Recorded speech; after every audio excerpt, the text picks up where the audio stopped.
Welcome to the Totum Podcast. I'm Tim Irvin here with my partner, Dr. Stacy Irvin.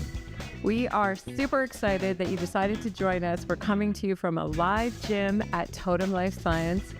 Tim and I have worked in this industry for over 30 years, meaning that we have tons of great things to share with you. Not only that, but we have great guests who will help to educate both of us and you with all things wellness. Thanks so much for tuning in. Welcome to this episode of the Totum Podcast. We are happy to be introducing you to the incredible, intangible outcomes of participating in sport and workouts or any kind of physical training. Our guest today is Mar Datu, who is an amazing person. She runs our youth performance program here at Totum. You are an Ontario Basketball Association head coach in the U14 division. You participate in the University of Toronto high performance track and field program as a strength and conditioning coach. You work with lots of clients here at Totum and helping them to understand these exact things. And really, I think, Mar, besides your formal training, Bachelor of Kin and CSCS, or Certified Strength and Conditioning Specialist for those who don't know it, your experience in actually working with people, you've learned so much. And so I think this whole... And playing. She's a player. She's a player. I still play. She's still a player. So obviously it worked for her, what we're talking about today. No question. And we all know how important this, like participating in these activities are, not only for physical and mental well-being, but there's all this intangible stuff that comes out of it as well that a lot of people aren't aware of. And I think that's the focus for this conversation is like, let's uncover some of that. So first question is, generally speaking, what are some of the unintended benefits of playing sports or participating in any kind of physical training? I love this question because everyone wants Thank you. Yeah, I came up with that was a really good one. Because people think about all the things that are tangible, right? When they join something or when they join a sport, when they sign up for personal training, when they start working out, they're like, okay, I'm going to lose weight or I'm going to run faster, I'm going to get stronger, which are things that you can measure and things that you not instantly get, but you do eventually get. So when it comes to the intangible things or the benefits that you get out of joining a sport or training, the main thing that I would say is perseverance. That's one thing that comes with both of those things. At any age, at any level, when you're somebody that puts yourself through hard things, you start to understand all the other aspects of your life that you probably never even guessed before you joined a sport or before you started training. And maybe you guys can attest to this because you grew up playing sports and now your kids also play sports. And it's something that I learned from myself too, as a player and now as a coach. So I've seen it from both ends as someone who endures things and as someone who guides people to endure things. Perseverance is something that we also carry just in our day-to-day lives. We all go through things, and to be able to see yourself to the other side, some people don't. And what sport teaches us is, hey, like we're going through some really tough things right now. In that sport, are we going to see through it? Are we going to come out to the other side? And the great thing about sport is if you're in a team sport, for example, you also see other people go to the other side. And Right. So you have this, I guess, just a sense of feeling that, hey, I'm not just going through things alone. There's people that are with me to get me through. And I'm also helping them get through that. And people don't realize that. I love that. Yeah, it's like a community. absolutely. Well, and even with individual things, like you and I coach a track, Mm-hmm. and I do notice that the team itself, so many times they are in different events. We've got the Totally. jumpers and we've got the sprinters, and we've got the middle distance, Mm-hmm. but you can see that those kids care if one of their teammates is injured or if one of their teammates is having a tough time, balancing the schedule and the school and all that, because when we talk about it, I can see the empathy on the other, athletes' faces. And to me, that's such a great life skill Yeah. because it's going to carry over to work and all these things, and to watch. So you're going to watch them get through it, or maybe it's you getting through it, but also being able to maybe say to your teammate or your coach, hey, I need a bit of help right now. I need some time off, or I need a better path, or I need to go for therapy, or whatever it is you need.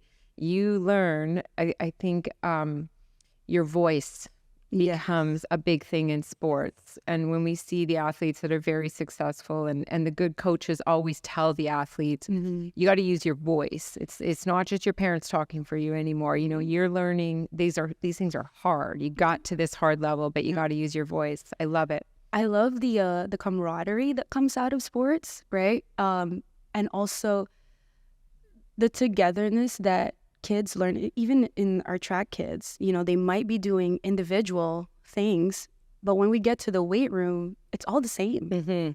You know, we're all trying to get faster. Yes. We're all trying to get stronger. We're all trying to work on our imbalances. We're all trying to heal some kind of injury. And in the weight room, it's all the same.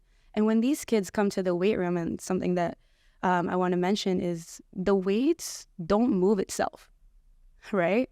You're either going to push the weight so that it moves forward, you pull the weight so that it comes back, and it's not going to move unless you move it. And with camaraderie, and when you get into a weight room with your teammates, with your track athletes, or, you know, if you're in the same club, you get into the weight room and none of it is going to move unless one of you moves it. And then it kind of comes into like this energy shift of, okay, if Stacy starts to move things, like I got to start moving things. Tim starts to move things, I got to start moving things. And then it's a shift that happens all together. And that's what I love about, you know, the weight room. Me too. It's a great place to get motivated. And in some ways, when you are going through some things, I think the weight room is an amazing place to take a break from any problem that you might be having, because there is that literal example right in front of you is, I'm strong enough to do that. Right. And when I do it a few times, it feels good. It's hard, feels good, but I did it. And then you can walk away and be, I have the strength to do that. Maybe I have the strength to do other things that are challenging me in my life. Absolutely. Well, and one thing from me that I think I've learned now is a tangible outcome that I used to think was an intangible outcome. So I'd work out for a purpose, like training or whatever, getting ready for, I played football. So there was that part. And now what I understand is, like, if I'm foggy, brain-wise, I'm tired, like, okay, I'm just going to go do something that is hard enough. Doesn't have to be an all-out effort, but something that's hard enough for a few minutes. And it completely changes my brain chemistry. I can feel the difference. So what used to be this thing like, okay, well, I maybe didn't even pay attention. I finished my workout. I feel better or whatever. I didn't know that I felt better, but clearly just my personality was different. Now it's like, I know that that's a difference. So something that was intangible has sort of shifted to being a tangible reason why it's the middle of the afternoon. I'm like tired, dead, whatever. I'm just going to go do something that it challenges me physically because I know it's going to make my brain feel better. It's funny you say that, because when parents come up to me and they say, hey, I want to sign my kid up for strength and conditioning because they play whatever sport, that's actually the extra work that nobody wants to do. So when you say, okay, I'm feeling foggy, I'm feeling this, maybe this will make me feel better. In the outside mind, if you've never been in sports, people think that extra work is hard. Like, why would I want to do that? Why do I want to put that extra work if I'm feeling this? Because you now understand that there's that benefit that you will feel better after it. And something, obviously you guys have been playing sports since you were younger, and now your kids understand that there's that benefit as well. You grew them into that environment. And so when parents come up to me and they're like, hey, I want to get my kid to do some strength training work, initially the idea is so that they're probably lacking something in that sport, whether that's speed or power or strength or their agility of some sort or their conditioning. But what they don't understand is this extra work that they're making their kids do in the long run goes to benefit them, whether that's mentally, obviously physically, something will change in their sport, but mentally they could step out of their sport and do something that is, even though it's related, it's actually pulling them away just mentally, because that athlete burnout can happen.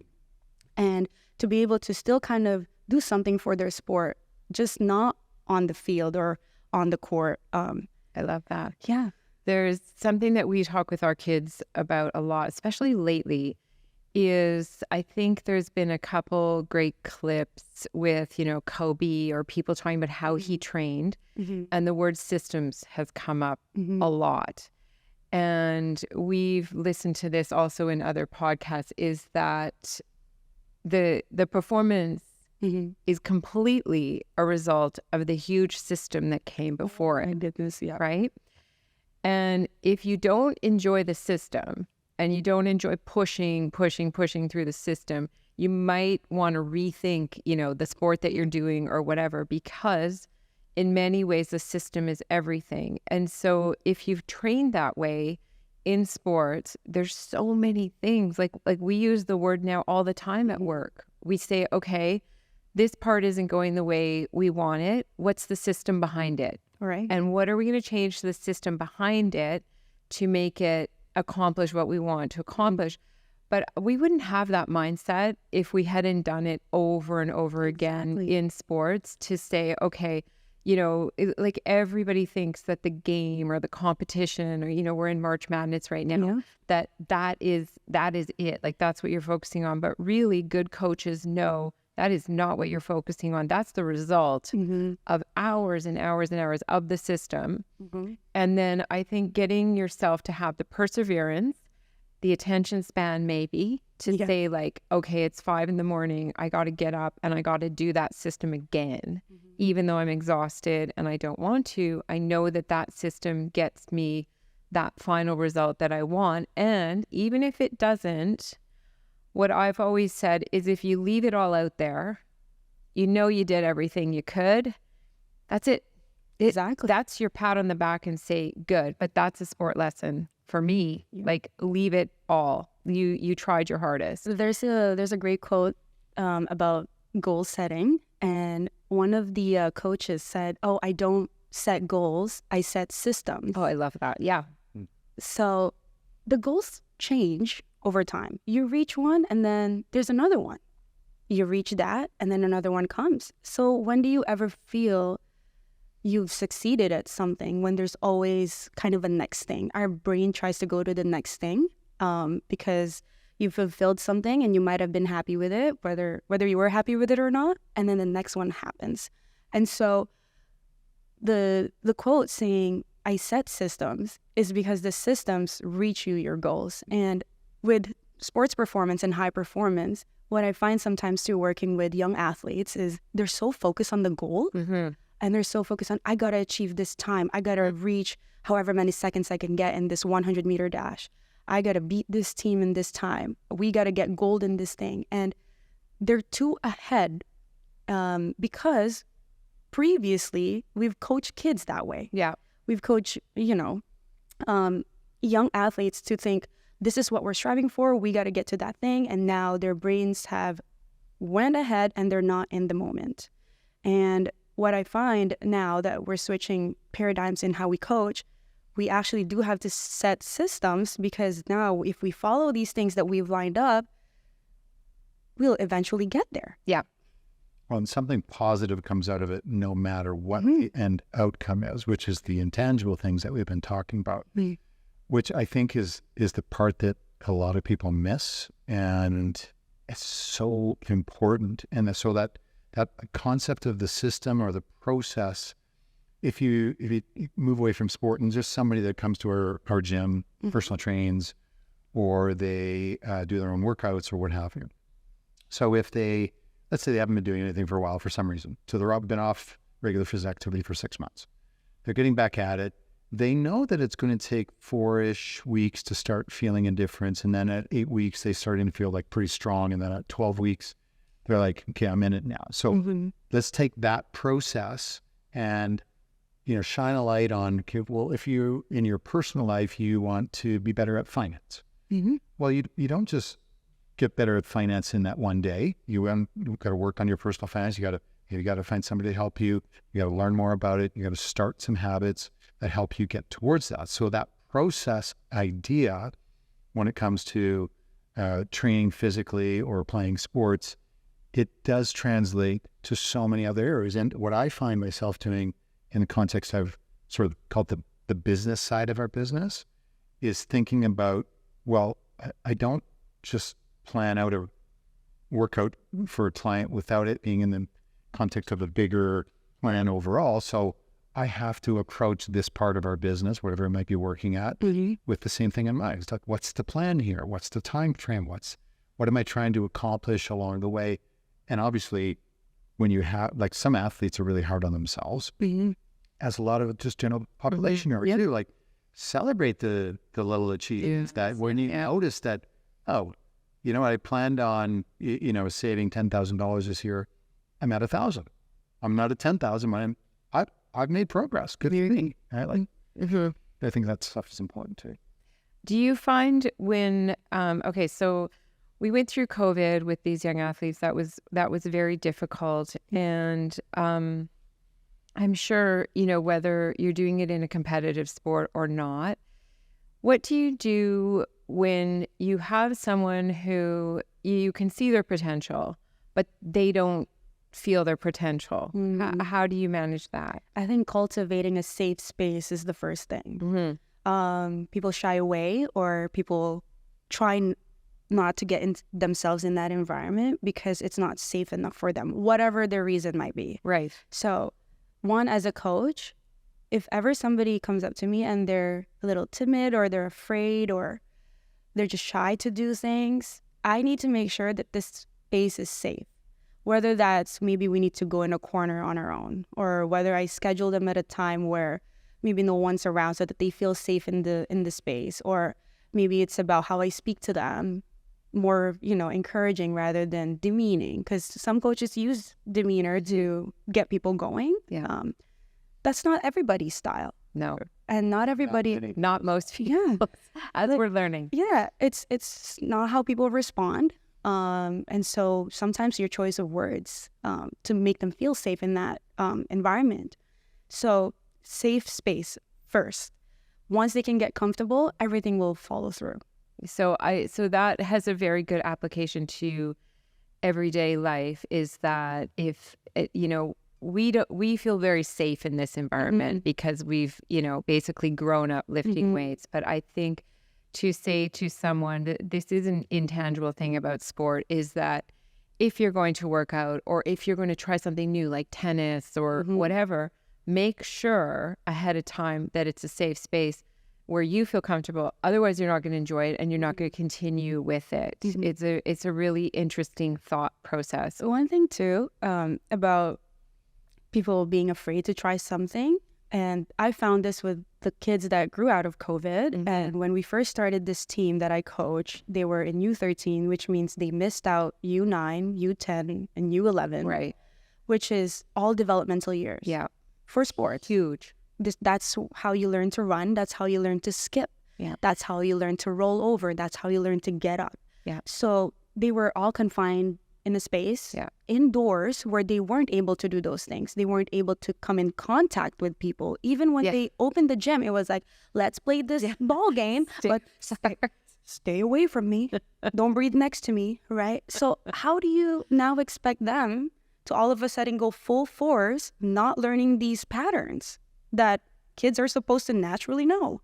So one thing that I told the kids that I was teaching at that time was, don't be afraid to fail.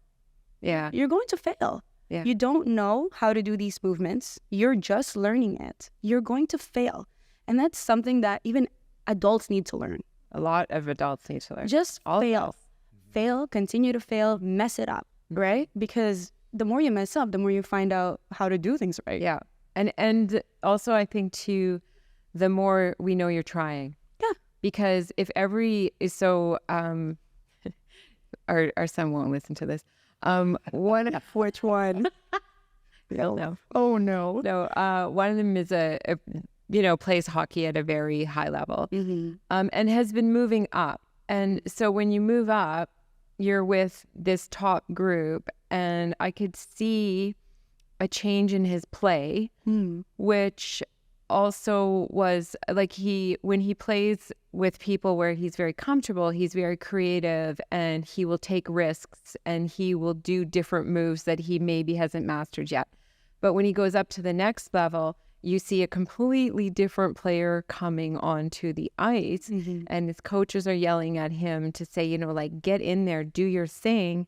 But you get a bit of this kind of deer in the headlights, like, safe space. I don't want to make a mistake. He is definitely afraid to fail. And I think that there's certain ages, especially with boys, like when they're in that kind of 15 to 18 age, and especially with social media too, because people, if you screw up, you're on someone's reel, could be on a video, and you're going to see that replayed, and then you're going to see a bunch of comments on it. So like, I get it. The stakes are a lot higher for these kids.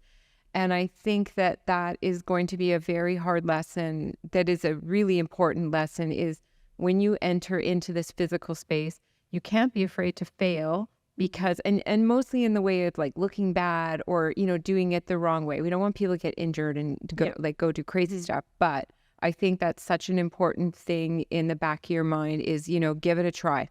And I think rather than saying you can't be afraid to fail, like we're all afraid to fail to a certain level or another, but expect that failure is a normal part of the process. And I think that sport and working out, they just produce that all the time. So for example, there's a famous Michael Jordan commercial, I think it's a Nike commercial, about how many times he missed the game-winning shot. We remember Michael Jordan as the person who makes the game-winning shot, because there are these crystallized moments in time. But I don't know, like 10% of the time or something like that, he made the game-winning shot. Just happened to be a few of them were really important times, and they're famous. So that's sport. Like, you're going to fail in sport. You're not going to get your best time or best effort ever. When you're working out, if you're working towards just getting better, and there's going to be some times when you come in and you're like, I'm going to go for a 5K run today, and you're going to get 3K and you're like, my knee hurts, my back hurts, something's off, and you're going to stop. And that happens. That's okay. There's nothing wrong with it. It's part of that process overall. So as an intangible outcome of, you know, participating in this stuff, and for kids especially, I think, but it applies to adults as well, that expect failure. That's a normal part of every process. And that helps to kind of soften the blow of failure. No one wants to fail, but it does happen. And then it actually prepares us down the road for more failure to come. And we're not as afraid of it as we used to be. We don't want it, but we know we're going to be okay. So it's an amazing One thing that sport really teaches, you know, all of us that have been involved in sports is the mental toughness that you build from failing. Yeah. You lose a game, you lose a tournament, you lose by a mile, you lose by a few seconds. It teaches you to be tough, because if you keep going, which is going back to that perseverance thing, you're going to overcome it. And that's what sport is all about. And when you translate that now into adulthood and you become a part of a corporation, or you work for a business or what have you, you're going to face failures. But you're going to have to learn to get over them so that you see yourself on the other side. And you both know this, being closed for COVID and taking a financial hit and having to see if we're going to keep running the business. What are we going to do to come out of it? And then to see yourself on the other side, that happened because you were in sports. Yes, this for is sure. Perfect timing. Am I okay to use a personal example? Of course. It's going to be about running. Okay, let's hear it. Okay, let's go. Okay, so I run a few marathons. Wow. I ran, my first one was Toronto.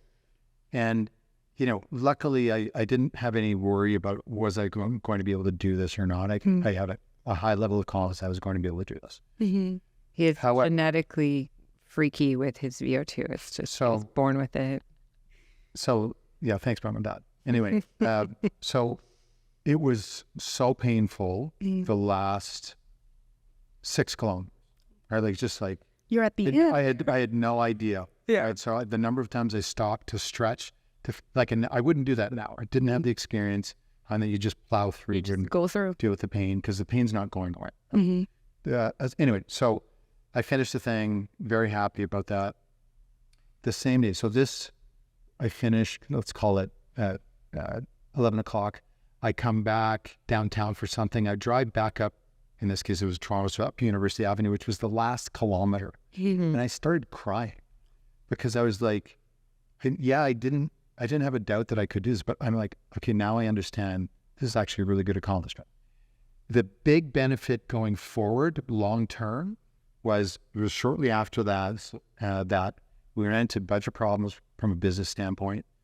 And that endurance, the mental strength and endurance that I got from running that first marathon, I knew I could just manage it. You could. And it was like, You could. like, That's great. like again, I had no idea that would be something that would come out of it. And I would recommend anybody, if they're capable, to run a marathon, half marathon, something that really challenges Something that challenges you. Yeah, That's the key. because the long-term benefits of that are just remarkable. So that's my Totally. story. Yeah, I think that it is such a good, those things are a good metaphor for so many parts of our life. And the other thing that I loved about that time, and also the time when I was doing competitive athletics, I loved the feeling in my body outside of the training that I knew I was pushing it to the max. There's something really good about that. You know, we would take people to run marathons in Chicago, and we did Vegas, and we'd run the marathon, and then that night we'd go out and essentially party like a lot. And there was a feeling about, I'm kind of at my best shape, and there's something really good about that. Like I've put the work in. My body right now is maximizing like oxygen, like my heart is in good shape. And then there's also this kind of capable confidence that you have, that you took the body and you know, we all have the same essentially structures, and you pushed it to get the most out of it. I think that there's something super rewarding in that, but it's hard to do without an external goal. Absolutely. I think it's euphoric to, I've ran a half marathon the first time of my life. You did it last year? I did it last year, the very first time. And I know who inspired me? The kids that we coach. Yeah? Yeah. So of course. It kind of like works both ways, right? Trainer and athlete. And so they inspired me to start running. And I'm like, what the heck? Let me do a half marathon. Like, how hard is it going to be? It was hard. It's hard. My sport has been like sprint there, do something for 24 seconds, sprint back, do it again. It wasn't like I'm going to keep running for 2 hours. Like, I got to do this. That's anaerobic. Absolutely. So I was just like, okay, let's switch up the systems. Let's see if my body can do it. And something about telling your body to do something hard and achieving it is euphoric. It is. And I don't know if people who have never done something difficult is ever going to experience that feeling until they do it. So, you know, I really encourage everyone to just push through whatever that one thing you're afraid to do, because when you do it, oh boy, it's worth it. Yeah, it is worth it. And we only have the one body. That's it. This is what we're gonna have. Yeah. So to understand what's a good limit and to get it to that limit, I think is euphoric and a very exciting thing. I also think that push is interesting from a psychological standpoint. And an example that I have with this is, I remember, so when I was 16, I was mostly competing in figure skating. And so figure skating can be very intimidating in that you skate out on the ice. You've got all these rules with what you're wearing, and your skates have to be clean. Like, it's a whole thing, right? The whole, you know, those weird movies about showing up at the rink, they're all true. They're all true. It's a very weird vibe in there. You get out on the ice, your music is queued up. It stands full of people, and you have to perform, and you're always trying your hardest jumps. Like everything there, you're only going to win. You're only going to win if you land all the hardest stuff. And it's not stuff that you land constantly in practice. Like, you got to nail it. You know, we've all seen figure skaters have those performances. And I remember going to do my driving exam, and my mom said, "So you're nervous?" I'm like, "What?" Because there's a guy sitting there. Like, no, I am not nervous. No problem. I got this. Okay, this is so simple compared to all the other stuff that I have to do. And when our kids went to do their driving test, they were the same. It was kind of like, "Are you nervous?" No, like, I play in stadiums. There's people watching me. I'm under way more pressure than this. If I fail at this, I write it again. Who cares? Yeah.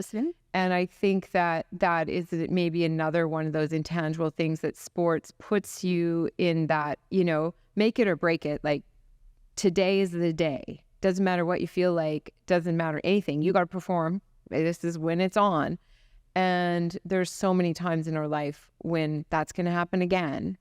And hopefully those skills that we learn of, having to calm down, having to do breathing techniques, whatever it is, will translate into real life. This epiphany about how unbelievable figure skating is, because you're literally on, like, if you're doing a landing on a single edge, it's an eighth of an inch wide, and you spun around 3 times and you land on it. I'm like, I know how hard skating is.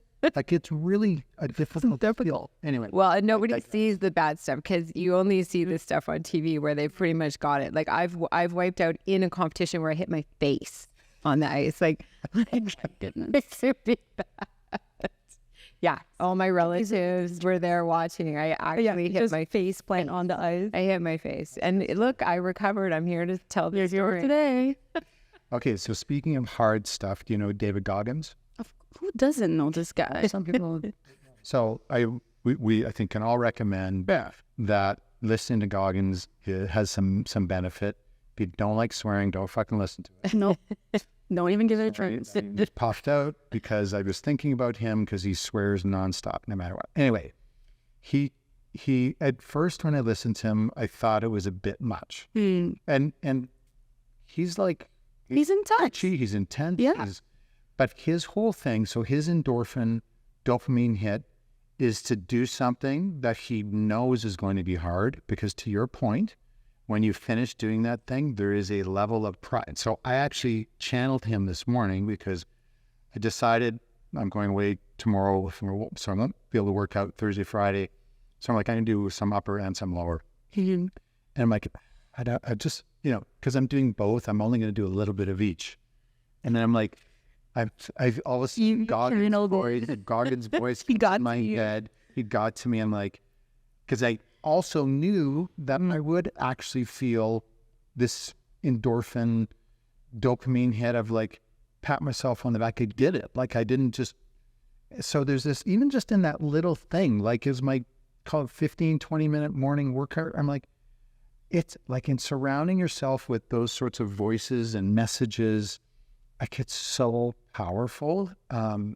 Even though you may not initially be like, okay, well, this guy's not my cup of tea, but there's something about it that seeps in and it starts to make sense. And then you realize some of the benefits of it. It's like, wow, this is incredible. So I'd for you people out there, I like it. Well, and it's also like having a coach, really, Absolutely. and that is the benefit of that relationship, I think. Yeah, 100%. I saw, before filming this podcast, I saw about 5 clients in the morning, and then I taught a class. 4 out of the 5 felt really crappy coming in, and then felt really good leaving. The class today, sorry for those who are going to hear this. This is the first week of the month, which means we have a new block in our strength class. And so it's a new program. And usually when you're starting something new, it's going to be challenging because your body's trying to adapt to it. And so starting the class, they were all just, okay, this is really, really hard. And then we get to the end of the class and it's like, wow, Mar, thanks. That was such a good workout. And like, I feel really good. And I'm like, and now I'm looking back and now you're just mentioning this. You always will feel crappy. It's what are you going to do about it? Mm-hmm. What are you going to do about it? Are you going to just sit in your crap? or are we going to do something about it? And for the most part, people who come to the gym, people who train, people who join a sport, do something about it. Yeah, I love that. That is definitely, well, and then to have somebody like you, you know, saying, let's go.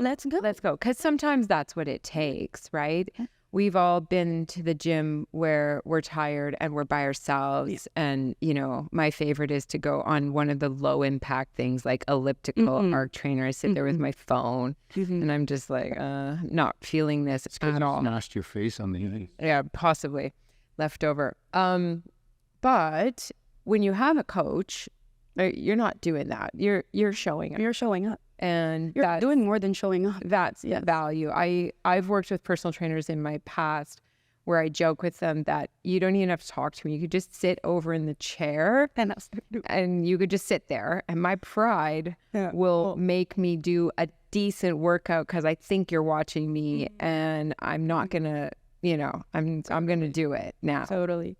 I mean, I'm guilty of that too.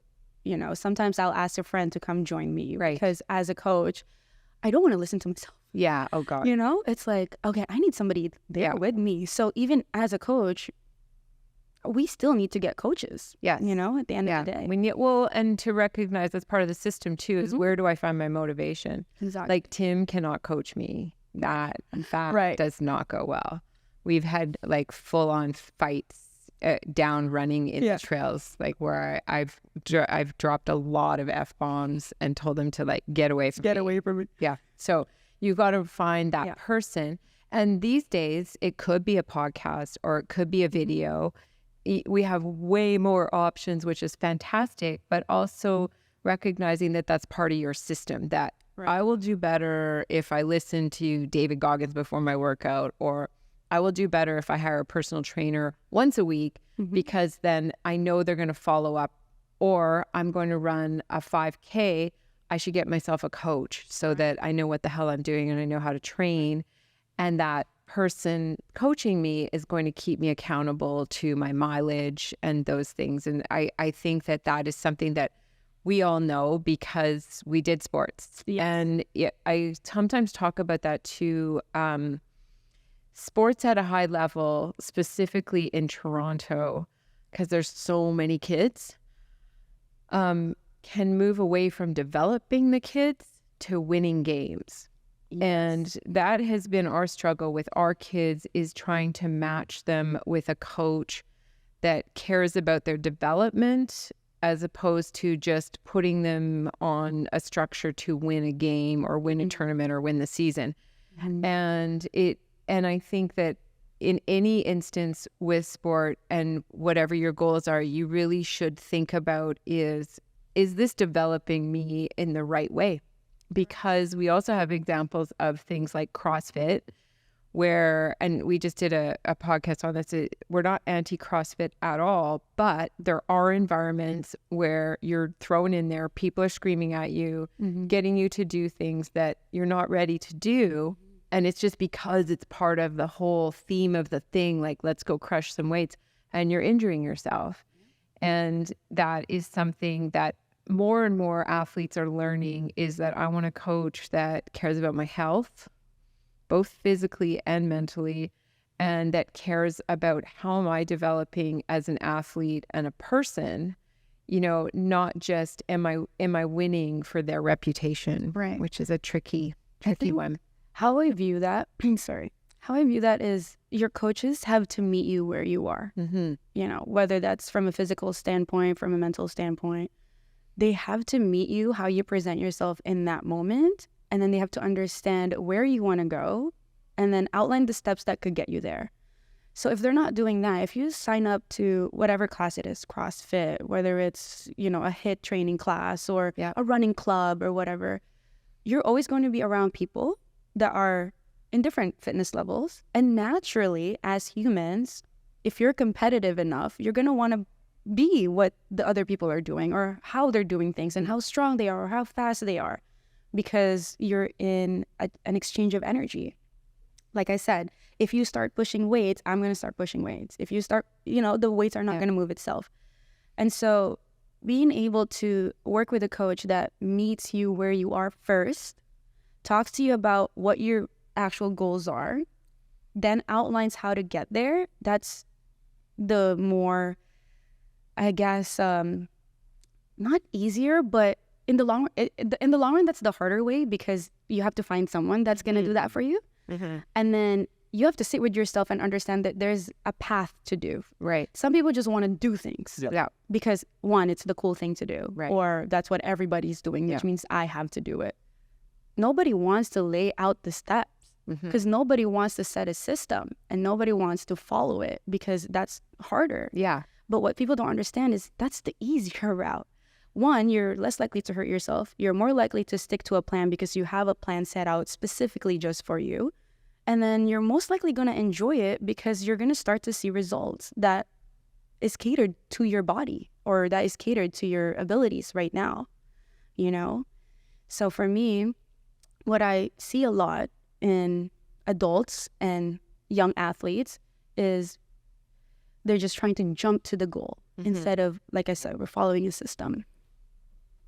Love it. So I'm very curious if you have some real life examples of somebody starting with you, could be a personal training guy, could be an athlete that you coached, that, you know, just came, they wanted to play basketball, or just came because they wanted to get ready for their wedding, that learned some intangible, learned something intangible as a result of the whole process.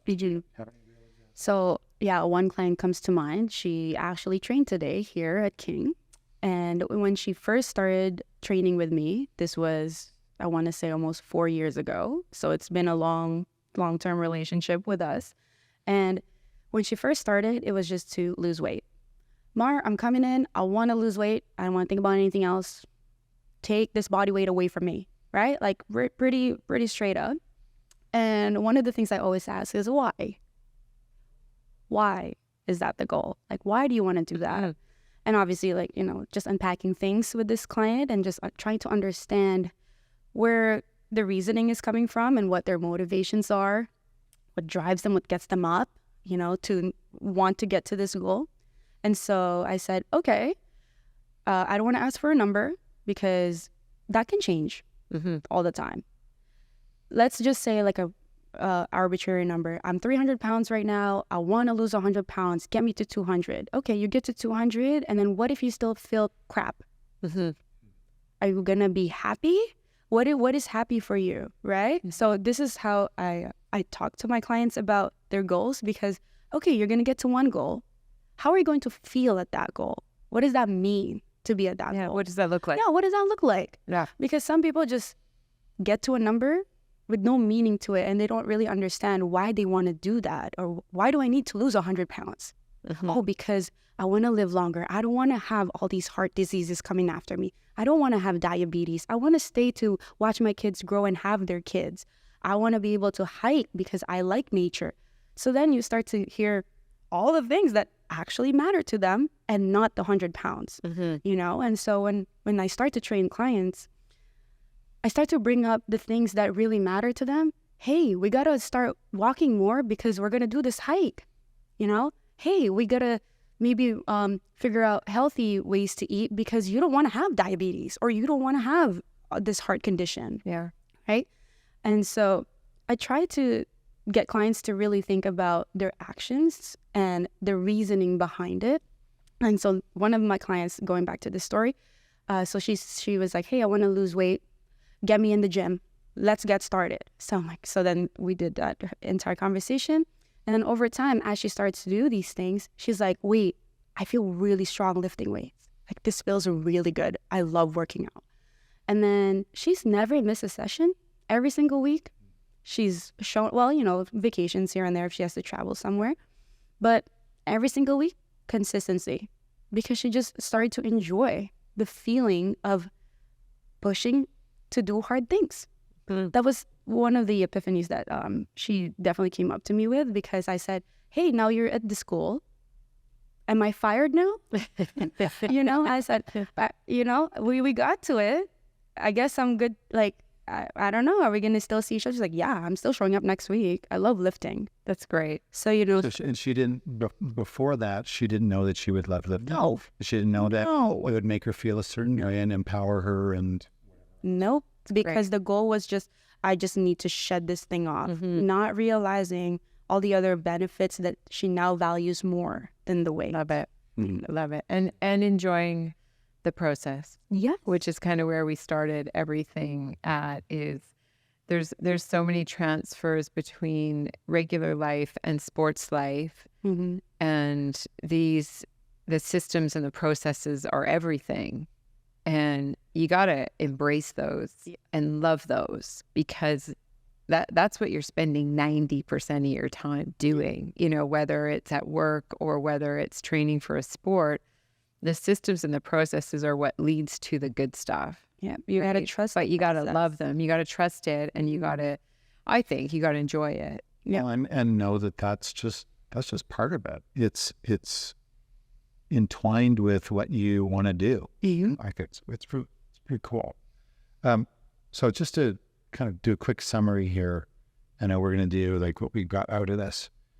I think a few points and words that I wrote down as a result of this. So the intangibles, because we're talking about the incredible intangible outcomes of being involved in sport or physical training, the success failure piece, but you understand that that's part of it and you get more comfortable with it. That doing hard things, that in itself is rewarding on its own. Record or no record, you're like, that was great to do some hard things. Camaraderie that comes with being on a team or working with a coach or friend, right? Because friends can support each other that way. The concept of planning, like so making sure that going through all this, I get in better shape. Even if you're self-directed with it, something happens through that whole process. So planning that you can apply that to other parts of your life, community, and then big one is perseverance. Yeah. Perseverance. Wrapped it all up. That's it. So my action from this is to start doing all of those like today, tomorrow. It's all a process, Tim. One thing at a time. Okay. So I'm going to continue bathing and doing things hard and having Goggins talking in my right ear. Hey, if that works for you. I would say the one thing that stood out to me that maybe I haven't done for a bit is, you know, that talking about like, I want to get back to pushing a bit harder physically and feel, I think like we've spent a lot of years driving our kids around to stuff. Now, thankfully, 2 of them have driver's license, so there's a bit more time. And I feel like I really want to spend that time finding something that I can do. Maybe it's pickleball or something, but like on a more competitive level. Why not? Well, but I could get good at it. Saying pickleball can't be hard. Right? Like If you have a really good opponent, it can get pretty challenging. I'm just craving that feeling of like existing in the world, going to bed, waking up in the morning. Like I actually like that feeling that I've had a really hard workout the day before and I wake up and I like lift my hands. I'm like, oh my God. I like that because I know that I pushed and I know that there's results. So I'm trying to figure out, I want to get to what is that ultimate for my age. I want to get back to that. That's what I'm taking away from this. Good. Do you have any takeaways, Mike? You've provided the most. And there's a lot of takeaways, I think, but I think one of the takeaways for me is obviously watching you both come out of really hard things and persevering, which is why that's the one thing that I wanted to talk about. And also just you to fostering an environment for your kids to do the same. And I think going forward into their lives, they're going to thank you for it. I would hope so, Stella. I'm going to cry. No, but I'm very, no, I just want to say that because most athlete parents don't hear that often from their coaches because they're just like, hey, you're paying the fee. Now we got a kid into the roster. And they don't really acknowledge that these parents put their kids into sport and now they're going to be set up for life. They're going to be set up to be tough kids they're going to be able to handle hardship. They're going to be able to handle failure. They're going to be able to handle rejection. They're going to be able to celebrate really tough wins. And they're going to know what it means to go after something that they worked for. And I don't want to talk about like younger generations and things like that, but we get privilege as the new generations come in, right? Because we make it better for them. Mm-hmm. Your parents had a really hard time. They made it easier for you. You made it easier for your kids. Yeah. And as the generations go, it gets easier. Yeah. So how do we handle hard if things get easier? True. When we're making things so easy all the time, That's let's true. do some hard things. Yes, I Right? love it. Let's do some hard things. Perfect spot to end. It's perfect. Thank you. Mar, this has You're been welcome. so great. Like it's, stuff that we know, but we don't really ever talk about like Articulate this, it. right? Like, so thank you so much Great for. reminder. No, I had a great time. Thank Yeah. you. Good. That was Will you awesome. come back sometime? Yeah, let's do it again. But I gotta make sure these things are good. Okay, so we need We need some customized. No, literally, I'm like, can I change these? Okay, no, they're good. They're good. It's good, Adam. I'll go portable Bluetooth backstab. Oh, Thank you for joining this episode of the Totem Podcast. Mar, thanks for being here. And we will be back again with another super awesome episode. yeah. Thanks for having me. We hope you liked this episode, and if you did, please subscribe and share it with your family and friends. We would love to hear from you. Follow us on social media. You could send us a DM or even come visit us in real life at Totum on King West. See you soon.